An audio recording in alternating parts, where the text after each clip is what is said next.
చించినందుకు జనసేన నేతలను చితకబాదారు టీడీపీ నేతలు. ఈ అమానవీయ ఘటన మచిలీపట్నంలోని పరాసుపేటలో జరిగింది.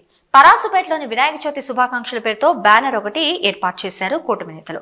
అయితే బ్యానర్ పై తమ ఫోటోలు వేయకపోవడంతో జనసేన నేతలు అభ్యంతరం తెలిపారు. దాంతో బ్యానర్ చించివేసిన ఎర్రంశెట్టి నాని ఇంటిపై టీడీపీ నేతలు దాడికి తెగబడ్డారు.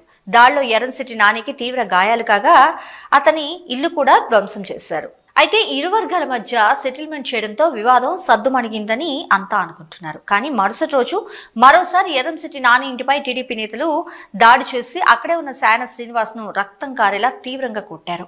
మరి బ్యానర్ చించినందుకు కాళ్లు పట్టించుకుని క్షమాపణలు కూడా చెప్పించుకున్నారు టీడీపీ నేతలు. టీడీపీ నేత శంకు శ్రీను కాళ్లు పట్టుకుని క్షమాపణ చెప్పిన ఎర్రంశెట్టి నాని, సాయన శ్రీనివాసరావు అనంతరం చిలకలపూడి స్టేషన్ లో జనసేన టీడీపీ నేతలు ఒకరిపై ఒకరు ఫిర్యాదు చేసుకున్నారు.